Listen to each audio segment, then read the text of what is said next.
तो दोस्तों पहले हम लोग एक बार डिस्कस कर चुके हैं कि चूंकि भारत एक साथ कई सारे स्वदेशी प्रोजेक्ट चला रहा है पैरेलली फाइटर जेट के फील्ड में। इस वजह से टाइम को बचाने के लिए किया ये गया है कि ज्यादातर फाइटर जेट में जो टेक्नोलॉजीज है उनको शेयर किया गया है, यानी एक ही जैसी टेक्नोलॉजी सभी फाइटर जेट में इस्तेमाल की जाएगी। इससे दो फायदे हो गए।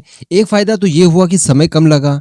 अगर सभी फाइटर जेट के लिए जितनी भी परियोजनाएं चल रही है उन सब के लिए अलग अलग टेक्नोलॉजीज को डेवलप किया जाता तो खासा समय लग सकता था, तो यहाँ पर समय हमारा बच रहा है। इससे दूसरा जो फायदा हुआ वो ये हुआ कि एमका जैसी ही टेक्नोलॉजी हमारी लोअर कैटेगरी के फाइटर जेट के अंदर भी इस्तेमाल की जा सकेगी, क्योंकि सारी की सारी टेक्नोलॉजी स्पेशली एमका को ध्यान में रखकर बनाई गई है। और कुछ टेक्नोलॉजीज तो ऐसी है जो कि एमका मार्क 2 तक चलने वाली है, यानी उन्हें हम लोग 6th जनरेशन की टेक्नोलॉजी कह सकते हैं। अब दोस्तों इसका सबसे ज्यादा इम्पैक्ट पड़ने वाला है हमारे फाइटर जेट के उड़ान परीक्षणों पर। जी हाँ, अगर हम लोग शुरुआत में ही इन टेक्नोलॉजीज को इस्तेमाल करते हुए फाइटर जेट के पूरी तरह से परीक्षण समाप्त कर देंगे, उसके बाद जो अगले फाइटर जेट आने वाले हैं उनके अंदर इतनी ज्यादा हमें उड़ान परीक्षणों की आवश्यकता नहीं पड़ेगी और समय काफी कम हो जाएगा।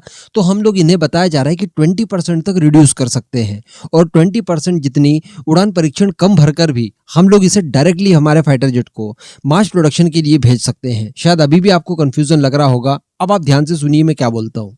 यह बात हम सभी जानते हैं कि 2027 में हमारा जो नेवल टेड बीएफ है वो अपनी पहली उड़ान को भरेगा। इससे पहले उसे रोल आउट करके ग्राउंड पर जितने टेस्ट किए जाते हैं जिसमें हाई स्पीड और लो स्पीड पर टैक्सी ट्रायल्स शामिल होते हैं, इन सबको कंडक्ट करवाया जाएगा। उसके बाद फाइनली 2027 में इसे पहली बार उड़ाकर देखा जाएगा। लेकिन दोस्तों इसमें कई सारी ऐसी टेक्नोलॉजीज है जो कि हम लोग ऑलरेडी तेजस मार्क 2 में इस्तेमाल कर रहे होंगे।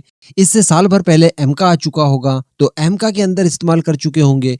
तो कहने का मतलब वो टेक्नोलॉजीज पहले कई बार वैलिडेट ऑलरेडी हो चुकी होगी। तो जब उसी टेक्नोलॉजी का इस्तेमाल हम लोग टेड बीएफ में करेंगे तो उसे उतना ज्यादा वैलिडेट करने की जरूरत है नहीं, क्योंकि उसके रिजल्ट हमारे पास ऑलरेडी होंगे। तो इसी वजह से बताया जा रहा है कि इस समय जैसा कि हम सभी जानते हैं पीडीआर चल रहा है हमारे टेड बीएफ का, और वो आने वाले कुछ ही महीनों में 1 या 2 महीनों में समाप्त हो जाएगा। उसके बाद इसका सीडीआर शुरू होगा। और मैंने आपको पहले ही बता दिया था कि एडीए प्लानिंग यहाँ पर ये कर रहा है कि सीडीआर खत्म होने के बाद मंजूरी न लेते हुए सीडीआर के दौरान ही सीसीएस से इसके लिए मंजूरी ले ली जाए और फाइनली 13,000 करोड़ का जो फंड चाहिए इसके लिए वो सरकार से हासिल कर लिया जाए। उसके बाद इसके प्रोटोटाइप के ऊपर काम शुरू कर दिया जाए। शुरुआत में बताया जा रहा है कि 4 प्रोटोटाइप बनाए जाएंगे। शुरुआती 2 प्रोटोटाइप पहले बनेंगे, उनके साथ इनके उड़ान परीक्षणों को आयोजित करना शुरू किया जाएगा और लगभग 1000 फ्लाइट्स भरी जाएंगी इसके परीक्षणों के दौरान। उसके बाद जो अंतिम 2 प्रोटोटाइप होंगे उन्हें तैयार करके उनके उड़ान परीक्षण डायरेक्टली हमारे एयरक्राफ्ट कैरियर से लिए जाएंगे। तो ये जो उड़ान परीक्षण लिए जाएंगे इन्हें 20% तक रिड्यूस कर दिया गया है। केवल 80% ही इनकी टेस्टिंग हमें करनी होगी। अब ये क्यों करनी होगी? क्योंकि हम लोग वो टेक्नोलॉजी ऑलरेडी वैलिडेट कर चुके हैं। तो बताया जा रहा है कि अंतिम 2 प्रोटोटाइप जो बनेंगे जिन्हें हम लोग एयरक्राफ्ट कैरियर से लैंड और टेक ऑफ करने के लिए ट्रायल्स शुरू करेंगे, उनके 80 से लेकर 120 बार ट्रायल्स को कंप्लीट किया जाएगा। उसके बाद सीधे इसे मास प्रोडक्शन में भेज दिया जाएगा ताकि 2032 तक हर हाल में ये सर्विस में आना शुरू हो जाए। तो कहने का मतलब यहाँ पर काम काफी स्मार्ट तरीके से किया जा रहा है। जितनी मेहनत चाहिए वो तो हम लोग कर ही रहे हैं, साथ में स्मार्टनेस को अलग से इस्तेमाल किया जा रहा है जिससे कि हमारी परियोजनाएं जल्द से जल्द पूरी हो जाए, इनमें कम से कम समय लगे और विदेशी फाइटर जेट से हमें जल्द से जल्द छुटकारा मिल जाए। और चूंकि वैसे भी हमें टेड बीएफ के शुरुआती समय में केवल 45 फाइटर जेट की आवश्यकता होगी, तो हर हाल में 2035 तक हम लोग 45 के नंबर में इन्हें मैन्युफैक्चर कर सकते हैं। क्योंकि ये बात भी हम लोग जानते हैं कि जो मिग 29K है उन्हें 2035 तक पूरी तरह से रिटायर करना होगा। इसके अतिरिक्त हमारे पास अन्य कोई विकल्प नहीं बचता।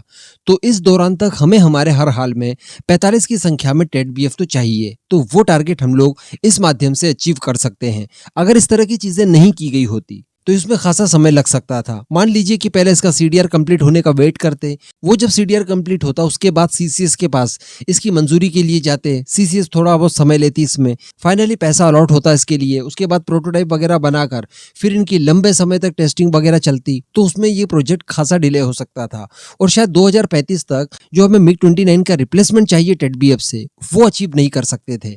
इसी वजह से ये स्मार्ट मूव यहाँ पर चला गया है। इससे अच्छी कोई दूसरी बात नहीं हो सकती। इस पूरे मुद्दे पर अब आपका जो भी मानना हो नीचे कमेंट करके जरूर बताइएगा।